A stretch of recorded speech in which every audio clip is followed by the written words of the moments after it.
नमस्कार, मैं नीश कुमार स्वागत करता हूं आपका अपने यूट्यूब चैनल स्टडी पॉइंट 11 में। हम लोग देख रहे हैं एसएससी जीडी परीक्षा 2025 के लिए प्रीवियस ईयर क्वेश्चन।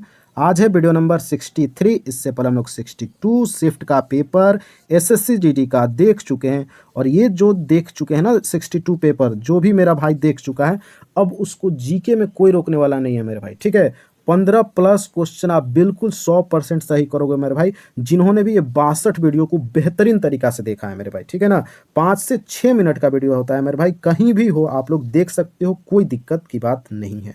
चलो देखते हैं।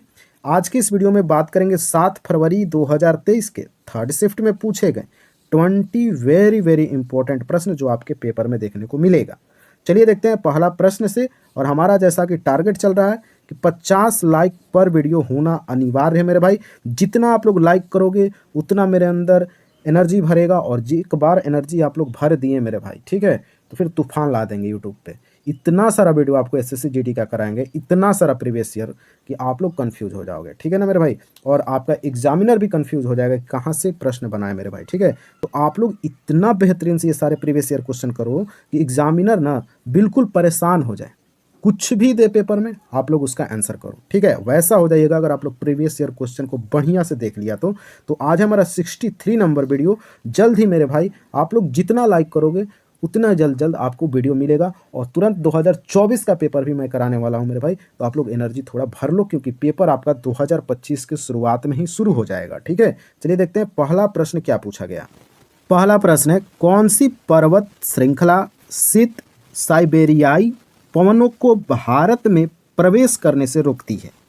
सही उत्तर है हिमालय पर्वत श्रृंखला जो है शीत साइबेरियाई पवनों को भारत में एंट्री यानी प्रवेश करने से रोक देती है। ये है हिमालय पर्वत श्रृंखला। याद रखना, वेरी वेरी इंपॉर्टेंट है कि शीत साइबेरियाई पवनों को कौन रोकता है? तो हिमालय पर्वत श्रृंखला रोकता है। बोलता है भारत में मत जाओ। ठीक है, अगला प्रश्न है, इनमें से कौन सा एक सूक्ष्म पोषक तत्व है? सूक्ष्म पोषक तत्व मतलब क्या होता है कि बहुत ही कम मात्रा में इसकी जरूरत होती है। तो इसका सही उत्तर है आयरन। क्या है? आयरन जो है बहुत ही कम मात्रा में हमें चाहिए मेरे भाई, तो इनमें से एक सूक्ष्म पोषक तत्व हो जाएगा हमारा आयरन। फाइबर हमारे लिए इंपॉर्टेंट है। कार्बोहाइड्रेट भी हमारे लिए माइक्रो नहीं है भाई, मैक्रो है, यानी कि बहुत ही ज़्यादा मात्रा में चाहिए कार्बोहाइड्रेट। फाइबर भी चाहिए, जल भी चाहिए, तो हमारा राइट आंसर होगा आयरन। नेक्स्ट है, निम्नलिखित में से किसे मद्रास संगीत अकादमी द्वारा टीटी के स्मारक पुरस्कार से सम्मानित किया गया?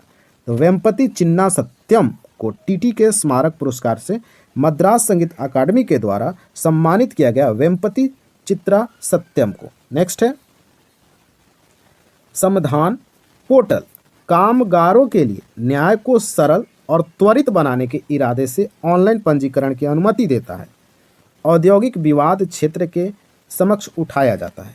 तो 16 अधिकारी जो होते हैं इनके समक्ष ये जो विवाद होता है उसको उठाया जाता है 16 अधिकारी के सामने। समाधान पोर्टल जो आया था मेरे भाई, हालांकि पेपर में आपको यह प्रश्न नहीं देखने को मिलेगा, मैं बता देता हूं, क्योंकि ये करेंट अफेयर्स का प्रश्न था।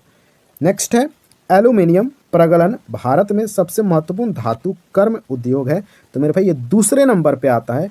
एल्यूमिनियम प्रगलन जो है भारत में दूसरा सेकंड सबसे महत्वपूर्ण धातु कर्म उद्योग है हमारा एल्यूमिनियम, याद रखिएगा। ठीक है, नेक्स्ट है, निम्नलिखित में से कौन सा भारत की संसदीय सरकार का सिद्धांत नहीं है? ये जो संसदीय सरकार का सिद्धांत नहीं है मेरे भाई, वो आपको बताना था। तो ऑप्शन नंबर 3 देखिए, विधायिका, कार्यपालिका और न्यायपालिका के बीच शक्तियों का स्पष्ट विभाजन नहीं हुआ है मेरे भाई, तो संसदीय सरकार का सिद्धांत नहीं है। तो हमारा राइट आंसर होगा ऑप्शन नंबर 3, विधायिका, कार्यपालिका, न्यायपालिका के बीच शक्तियों का स्पष्ट विभाजन आपका सही उत्तर हो जाएगा। ठीक है, नेक्स्ट है, 2011 क्रिकेट विश्व कप की मेजबानी किसने किया? भैया यही है 2011, जब क्रिकेट विश्व कप भारत जीता था। महेंद्र सिंह धोनी उस टाइम कैप्टन थे मेरे भाई 2011 के वर्ल्ड कप में, और इसका आयोजन मेजबानी किया था भारत, श्रीलंका, बांग्लादेश, ये तीनों देश मिलकर 2011 क्रिकेट विश्व कप की मेजबानी किया था मेरे भाई, याद रखना। 2023 का पूछे वर्ल्ड कप तो बताना कौन कहाँ हुआ था? तो मेरे भाई भारत में हुआ था, ये भी आपको याद रखना है। ठीक है ना। नेक्स्ट, अर्थशास्त्रियों के अनुसार एक गरीब राष्ट्र केवल तभी प्रगति कर सकता है जब उसके पास अच्छा हो, क्या हो अच्छा, तो औद्योगिक क्षेत्र होना बहुत ही जरूरी है मेरे भाई। एक गरीब राष्ट्र, एक गरीब देश का विकास करने के लिए उसके पास औद्योगिक क्षेत्र होना चाहिए मेरे भाई। और यही कमी है हमारे बिहार राज्य में मेरे भाई, औद्योगिक क्षेत्र न के बराबर है, इसलिए यहाँ विकास जल्दी नहीं हो पाता मेरे भाई। और दूसरी बात तो नेता लोग हैं ही हैं खाने पीने के लिए। तो आप लोग समझ सकते हो किसी भी राष्ट्र का केवल तभी प्रगति कर हो सकता है जब उसके पास अच्छा औद्योगिक क्षेत्र हो मेरे भाई, अच्छी अच्छी कंपनियां बैठ सकती है, वहाँ विकास हो सकता है मेरे भाई। ये मैं नहीं बोल रहा हूँ, ये अर्थशास्त्र जो विद्वान हैं उनके द्वारा बोला गया है, ठीक है। नेक्स्ट, जनगणना 2011 के अनुसार भारत की महिला साक्षरता दर कितनी है? अब जनगणना तो पढ़ना पड़ेगा मेरे भाई, तो 65.46% याद कर लो महिला की साक्षरता दर है। कब? 2011 की जनगणना के अनुसार 65.46%। भारत के लोकतंत्र का आधार कानून का शासन है। आप लोग मानते हो ना, भारत के लोकतंत्र का आधार कानून का शासन है। और इसका अर्थ है कि हमारे पास क्या होना चाहिए? तो स्वतंत्र न्यायपालिका होना चाहिए मेरे भाई, घूसखोर न्यायपालिका नहीं होना चाहिए, स्वतंत्र न्यायपालिका होना अनिवार्य है मेरे भाई। तो राइट आंसर हमारा ऑप्शन नंबर 4 होगा। नेक्स्ट है, निम्नलिखित में से कौन सी धान की फसल है? पैडी क्रॉप कौन है? इसमें धान की फसल कौन है मेरे भाई? तो चावल है। आप लोग तो उड़ा के फेंक दोगे ऐसे प्रश्न अगर पूछे गए पेपर में तो, और पूछा गया है मेरे भाई, और फिर से पूछेगा आपसे। एक बजट दस्तावेज जो सरकार के पूंजी खाते में परिसंपत्तियों और देयताओं से संबंधित होता है उसे क्या कहा जाता है? याद करो, पूंजीगत बजट को याद करो मेरे भाई। एक ऐसा बजट दस्तावेज है जो सरकार के पूंजी खाते में परिसंपत्तियों और देयताओं से संबंधित होता है, उसे पूंजीगत बजट बोला जाता है। नेक्स्ट है, निम्नलिखित में से किसे शास्त्रीय नृत्य शैली को मूल रूप से सादिर अट्टम के नाम से जाना जाता है? अब बताओ, सादिर अट्टम के नाम से किसको जाना जाता है? तो भरतनाट्यम को जाना जाता है। याद रखना मेरे भाई, एक नृत्य शैली है भरतनाट्यम जिसको सादिर अट्टम के नाम से भी जाना जाता है। वेरी वेरी इंपॉर्टेंट है। थोड़ा सा आप लोग बताना, कुचिपुड़ी कहाँ का है? तो आंध्र प्रदेश का है मेरे भाई। मणिपुरी कहाँ का है? तो मणिपुर का है। सतरिया कहाँ का है? बताओगे आप लोग, कमेंट में बताओगे पक्का? छोड़ दे इसको, चलो कमेंट बॉक्स में बताओ सतरिया। भरतनाट्यम कहाँ का है? तो तमिलनाडु का है। कमेंट में बताना सतरिया कहाँ का लोक नृत्य है, ठीक है। नेक्स्ट, नवंबर 2022 में अजीत मोहन के स्थान पर मेटा का नया भारतीय प्रमुख कौन बना? तो मेटा का प्रमुख बन गया संध्या देवनाथन। संध्या देवनाथन बने मेटा का नया भारतीय प्रमुख, ठीक है। नेक्स्ट, नवंबर 2022 तक की स्थिति के अनुसार भारत में एक राजनीतिक दल भारतीय जनता पार्टी के अध्यक्ष कौन है? तो जेपी नड्डा, यानी जगत प्रकाश नड्डा, याद रखना पूरा नाम, जगत प्रकाश नड्डा बन जाएंगे भारतीय जनता पार्टी के अध्यक्ष। नेक्स्ट है, 1962 में मैकमोहन रेखा के क्षेत्र में भारत का युद्ध किस देश के साथ हुआ? भैया ये सब क्या पूछ रहे हो? चीन। कौन नहीं बताएगा? चीन हो जाएगा। क्या हो जाएगा? मैकमोहन रेखा भारत और चीन के बीच में रेखा पाया गया, जो 1962 में भारत का युद्ध हुआ था चाइना से, ठीक है। नेक्स्ट, पल्लव के अभिलेखों में कई स्थानीय सभाओं की चर्चा है, ठीक है। इनमें से एक था ब्राह्मण भूस्वामी का संगठन, जिसे क्या कहते थे? तो भैया सभा इसको बोलते थे।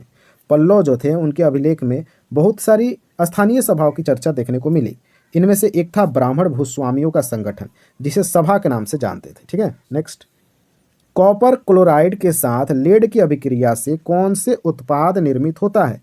ये जो कॉपर क्लोराइड है इसके साथ लेड की अगर अभिक्रिया कराया जाता है तो लेड क्लोराइड बनता है और कॉपर बनता है। यानी कि जो लेड जो है ना, कॉपर से ज़्यादा अभिक्रियाशील है। और ये क्या करता है भैया? तो कॉपर को कहता है कि क्लोराइड को छोड़ो, और लेड क्या करता है? क्लोराइड से जाकर चिपक जाता है, इसलिए लेड क्लोराइड बन जाता है। और कॉपर को तो हटा दिया है लेड, इसलिए कॉपर क्या हुआ? अलग हो गया है, याद रखना, ठीक है ना। नेक्स्ट, मीराबाई चानू आ गई हमारी। मीराबाई चानू भारत के निम्नलिखित में से किस राज्य से संबंधित हैं? जरा बताओ कमेंट बॉक्स में।